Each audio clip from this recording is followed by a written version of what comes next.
Democrats tried to add a gun control amendment to the cybersecurity bill. This is New York City Mayor Mike Bloomberg criticizes both the president and Governor Romney and calling on police across the country to strike until the federal government acts on gun legislation.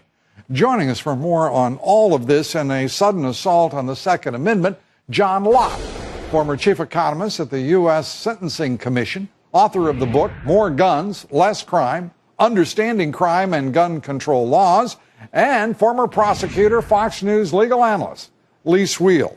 Let me start with you, John. This is a predictable, expected assault by this administration. That it took until the fourth year of the presidency for Mr. Obama to do so has to be the big surprise. Do you agree?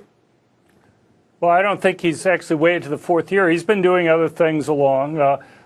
You know, the people he's appointed to the Supreme Court, both Sotomayor and Kagan, don't believe that there's an individual right to self-defense. You look at other people he's appointed to the courts. Yeah, but no, I was actually, John, though, talking about his direct assault, his personal statement to move forward. I understand the context.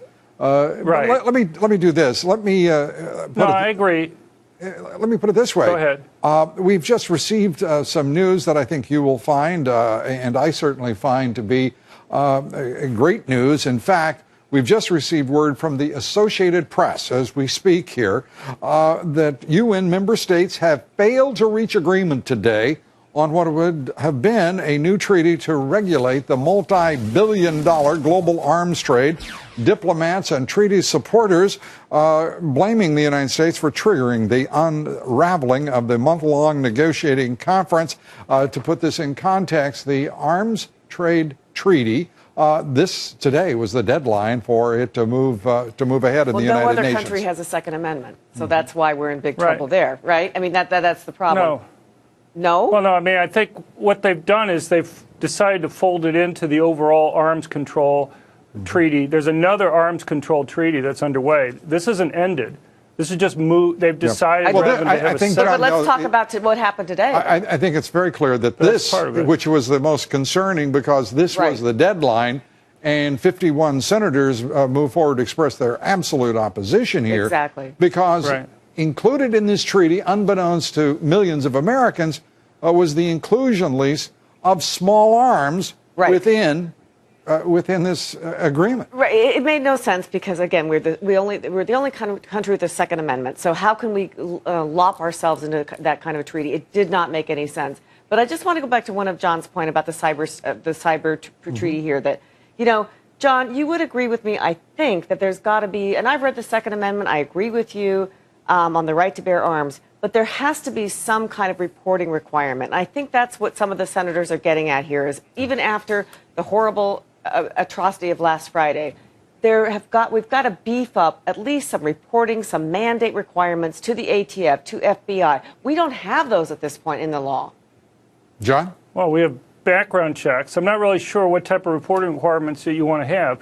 Look, we've have parts of the United States that have had registration. Other countries have had registration. Parts do. No, but the point is, Canada's had registration on handguns since 1935. They can't show any crimes that they've been able to solve as a result of that. You know, in theory, if a gun is left at a crime scene and it's registered to the criminal, you can trace it back.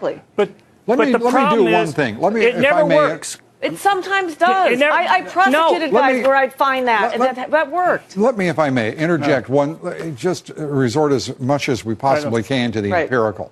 This is a report done by the University of Pennsylvania Center for Criminology at the expiration of the 1994 assault weapons ban.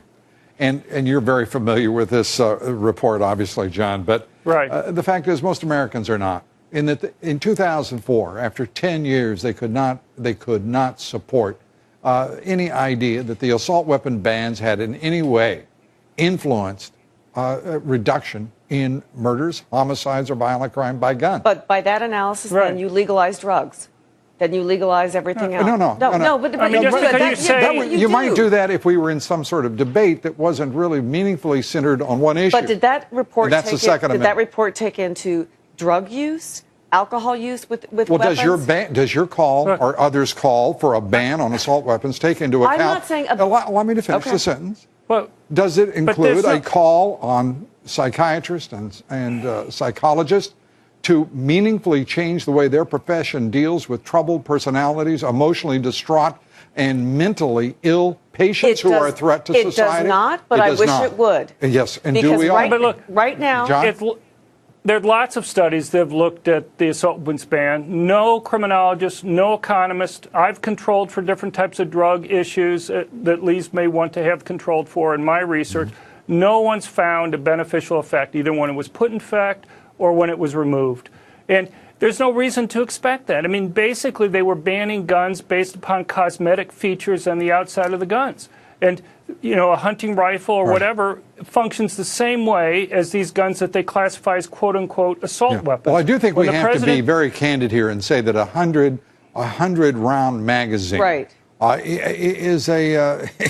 operates quite differently than a 30-06 with 5 rounds in the clip. I mean, it's quite a different thing. And some of those the little amendments are just, okay, you can only fire 1 round of that, and then, you know, that gun has got to stop. I mean, isn't that a reasonable, look, we're all for the Second Amendment. There've got to be some reasonable mandates to it. And restructuring. I mean, let me just, John, let me do this just to center it just a bit, if I may. Because you have reported that every multiple victim public shooting in this country, in which more than 3 people have been killed since at least 1950, has taken place where citizens are not allowed to carry their firearms. Does that remain true? Yeah, there's one exception to that, but it's an amazing statistic. And it's true not just in the United States, it's true across the world. You know, Switzerland has the same thing. Right. They've had some multiple victim public shootings. It's very easy for people to carry guns in Switzerland. And yet when attacker does the attack, they pick a place to do it where citizens can't fight back. You get the last word here. And so someone in that theater last Friday would have been shooting, and they would not shooting at, who knows what they'd be shooting at? Be shooting at an innocent person. They don't know who they're shooting at that point. Look at the past practice. We have lots of cases where crimes have been stopped. There's never been one case like what you're